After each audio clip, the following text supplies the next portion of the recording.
बड़े बुजुर्ग कहते हैं कि धनुष से निकले बाण और जवान से निकले शब्द कभी वापस नहीं आते हैं। शब्दों का इतना महत्व है कि अगर हम इनके परिचय से वाकिफ न हो तो न्यूज़पेपर की खबर और एग्जाम पेपर के क्वेश्चन को समझने में हमें काफी मशक्कत करनी पड़ती है। कभी कभी तो आलम यूं हो जाता है कि पूरा का पूरा कॉन्सेप्ट ही एक शब्द पर टिका होता है, जिसके चलते हमें डिक्शनरी का सहारा लेना पड़ता है। डिक्शनरी के इस बोझ और करंट मुद्दे के उबाऊपन से बचाने के लिए हम हर सप्ताह शब्दांजलि लेकर आते हैं। अब बिना देरी किए मैं जो ही शुरू करती हूँ आज का अपना ये एपिसोड। आज का पहला शब्द है मैनिस मिस्टीरिया। मैनिस मिस्टीरिया पेंगोलिन की एक नई खोजी गई प्रजाति है। इसकी पहचान 2015 और 2019 में चीन के यूनान प्रांत में बड़े पैमाने जब्त किए गए पेंगोलिन की स्टडी के जरिए की गई है।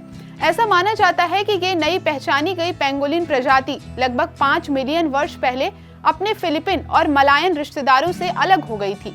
आपको बता दें कि पेंगोलिन एक स्तनधारी जीव है जो सुरक्षात्मक सल्कों सहित अपनी विशिष्ट उपस्थिति के लिए जाने जाते हैं। उन्हें अक्सर स्केली एंटीएटर कहा जाता है। पेंगोलिन का सुरक्षात्मक सल्कों केराटिन से बना होता है जो मानव बाल और नाखूनों के समान होते हैं। मैनिस मिस्टीरिया सहित पेंगोलिन की सभी प्रजातियां अंतर्राष्ट्रीय प्रकृति संरक्षण संघ की संकटग्रस्त प्रजातियों की लाल सूची में सूचीबद्ध है। भारतीय पेंगोलिन, जिसे मोटी पूंछ वाले पेंगोलिन के रूप में जाना जाता है, ये भी IUCN रेड लिस्ट के तहत लुप्तप्राय के रूप में वर्गीकृत किया गया है। आज का दूसरा शब्द है M102.4। भारत बीते कुछ दिनों से मोनोक्लोनल एंटीबॉडीज की ज्यादा खुराक के लिए प्रयासरत है। असल में M102.4 एक नवीन औषधि उपचार है जो निपाह वायरस संक्रमण के इलाज के लिए अभी टेस्टिंग प्रोसेस में है। अभी ऑस्ट्रेलिया से लेकर इसका उपाय केरल में निपाह बीमारी से प्रभावित व्यक्तियों के इलाज के लिए किया गया था। M102.4 शुरू में चमगादड़ जनित बीमारी हेनिपा वायरस के इलाज के लिए विकसित की गई थी। आपको बता दें कि मोनोक्लोनल एंटीबॉडी प्रयोगशाला में बनाया गया प्रोटीन है जिसे इम्यून सिस्टम द्वारा उत्पादित प्राकृतिक एंटीबॉडी की नकल करने के लिए डिजाइन किया गया है। ये बॉडी को किसी विशेष रोग से लड़ने में मदद करते हैं। आज का तीसरा शब्द है क्वांटम सर्वोच्चता।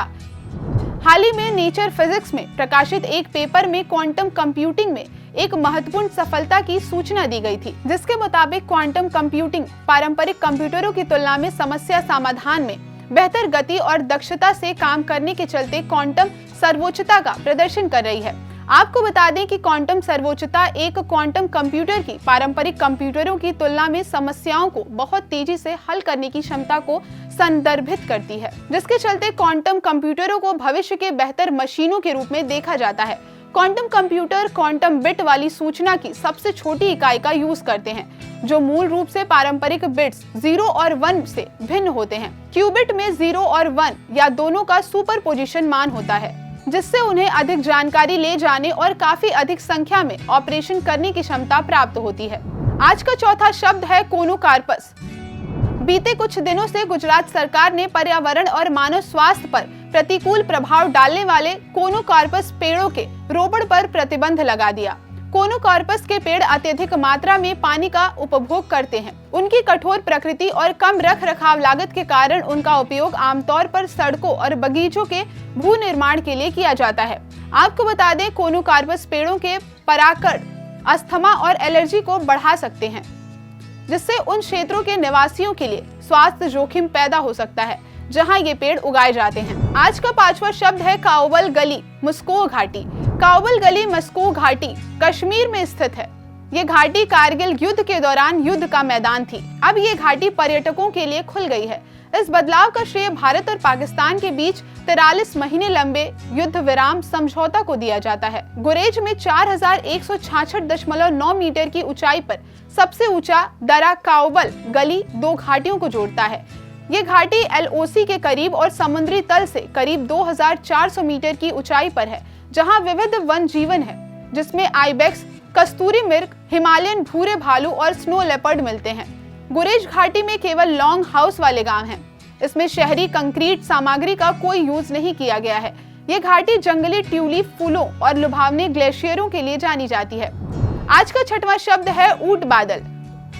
ऊंट बादल या ओपिक ऊंट बादल खगोल विज्ञान में एक सैद्धांतिक अवधारण है जिसका अब तक कोई प्रमाण नहीं है। ऐसा माना जाता है कि ये बर्फीले ग्रहाणुओं का एक विशाल संग्रह है जो सूर्य को घेरे हुए है। जिसमें शुद्ध ग्रह और धूमकेतु हमारे सौरमंडल की तुलना में कहीं अधिक है। ऊंट बादल की प्राथमिक भूमिका लंबी अवधि के लिए उन धूमकेतुओं के स्रोत के रूप में कार्य करना है जो समय समय पर आंतरिक सौरमंडल में प्रवेश करते हैं।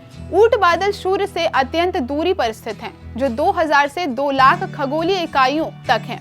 ये दूरी 0.03 से 3.2 प्रकाश वर्ष के बराबर है। ऊंट क्लाउड की अवधारणा पहली बार 1950 में डच खगोल शास्त्री जॉन ऊंट द्वारा प्रस्तावित की गई थी और इनका नाम उनके सम्मान में रखा गया था। तो ये थे पिछले हफ्ते के कुछ महत्वपूर्ण शब्द। अगले हफ्ते हम फिर हाजिर होंगे कुछ नए शब्दों के साथ और जानेंगे उनके रोचक अर्थ। अगर आपके मन में करंट अफेयर से जुड़ा कोई शब्द हो जिसका अर्थ आपको जानना हो तो कमेंट बॉक्स में हमें जरूर बताएं। बहरहाल अभी के लिए हमें इजाजत दीजिए। नमस्कार।